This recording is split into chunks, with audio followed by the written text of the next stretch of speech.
লোৱাৰ কথাটো হ'ল কি এইটো পাৰ্টিকুলাৰ কিছুমান চিটুৱেশ্যনত সকলো নিজৰ মা দেউতা যিবিলাক থাকে দাদা খুৰা জেঠা যোনে নহওক সকলো মৰম কৰে ৰেছপেক্ট কৰে। কিছুমান থাকে কি অলপমান ডিমটিভেটেড মানুহ থাকে যিসকলে এই কথাবিলাক বুজি নাপায়, তেতিয়াই নিজৰ হয়তো কোনোবা জ্যেষ্ঠসকলক অলপমান কেতিয়াবা এৰি চলিব বিচাৰে।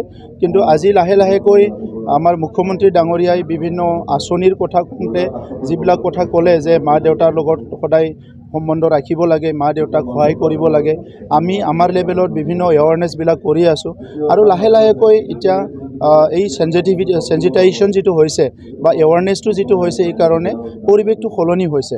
গতিকে আমাৰ বিটিআৰ অঞ্চলত যিসকল জ্যেষ্ঠৰ কিবা সমস্যা হ'লে এইটো সমাধান কৰাৰ কাৰণে আমি গোটেইকেইটা এতিয়া বিটিআৰত চৰকাৰ অহাৰ পিছত য'ত য'ত জ্যেষ্ঠ নাগৰিকৰ কিবা অফিচ লাগে, কিবা ভৱন লাগে, এইবিলাক আমি নিৰ্মাণ কৰা আৰম্ভ কৰিছোঁ, যাতে তেখেতসকলে নিজৰ মাজতে বহি পেলাই বিভিন্ন কিতাপ পঢ়া, কবিতা বা বিভিন্ন কাম কাজ কৰা, ষ্টৰি টেলিং আৰু নিজৰ মাজতে তেখেতসকলে ব্যস্ত হ'ব পাৰে আৰু ভাৱ বিনিময় কৰিব পাৰে তেনেকুৱা এটা প্লেটফৰ্ম সৃষ্টি কৰাৰ কাৰণে আমি বিভিন্ন আঁচনিবিলাক হাতত লৈছোঁ।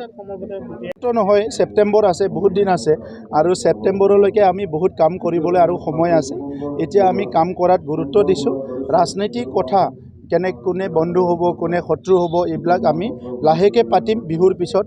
কিন্তু এইকেইদিন অলপ কাম কৰাত অলপ মনোযোগ দিছোঁ, যাতে আমাৰ বাৰিষা আহি আছে, নদীবিলাকৰ সমস্যা আছে, স্কুলবিলাক ভাল কৰিব লাগে, বৰষুণ যাতে নপৰে, এই কামবিলাক আমি কৰি আছোঁ।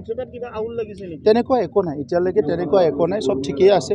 ৰাজনৈতিকভাৱে নিজৰ কথাবিলাক নিজে কয়, চবেই কয়, আমিও কওঁ, কোনোবাইও ক'ব, সেইটো কাৰোবাৰ কাৰণে। এতিয়া এইবিলাক কথা নক'লেনো মিডিয়াইনো ক'ৰ পৰা নিউজ পাব। গতিকে সকলৰ পাৰ্টিৰ সিদ্ধান্ত হ'ব পাৰে বা কিবা হ'ব পাৰে, এই কথাটো আমাক অফিচিয়েলি এতিয়ালৈকে কোৱা নাই। ময়ো দেখা পাইছোঁ মিডিয়াত, কিন্তু এতিয়ালৈকে অফিচিয়েলি আমি তেনেকুৱা কোনো কথা পতা নাই। আৰু অনাগত আহি থকা নিৰ্বাচনটো আমি কেনেকৈ কণ্টেষ্ট কৰিম ইয়াৰ ওপৰতো চৰ্চা হোৱা নাই। গতিকে যিহেতু আমি কেন্দ্ৰত এলায়েন্সত আছোঁ, ৰাজ্যত এলায়েন্সত আছোঁ, কাউন্সিলত এলায়েন্স গভৰ্ণমেণ্ট চলি আছে, ইয়াৰ কাৰণে নিশ্চয় এটা কথা পতা টাইম থাকিব, তেতিয়া পাতিম। সকলৰ নেতৃত্ব আৰু আশীষ সদায় লাগিব, কাৰণ তেখেতসকলে সমাজখন বহু বছৰৰ পৰা খুব ওচৰৰ পৰা পাইছে। সমাজৰ বিভিন্ন ঘাত প্ৰতিঘাত সংঘাতবিলাক তেখেতসকলে দেখিবলৈ পাইছে।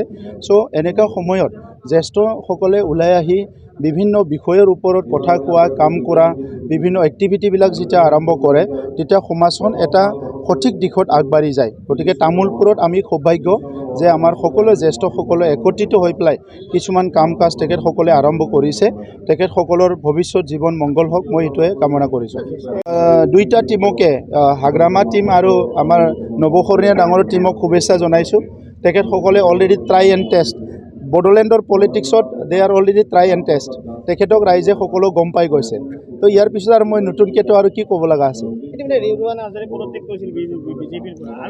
তেখেতৰ ব্যক্তিগত কথা, এতিয়া ৰেওৰেৱা নাৰ্জাৰী ডাঙৰীয়াই কিয় ৰিজাইন কৰিছে সেইটো তেখেতৰ ব্যক্তিগত কথা। কাৰণ তেখেতেও নতুন মানুহ নহয়, দীঘলীয়া বড়ো সংগ্ৰামত আছিলে, মাজতে BPF কৰিছিলে, ইয়াৰ পিছত BJPত আহিল, আজি তেখেতে পদত্যাগ কৰিছে। গতিকে তেখেতৰো কিবা চিন্তাধাৰা থাকিব।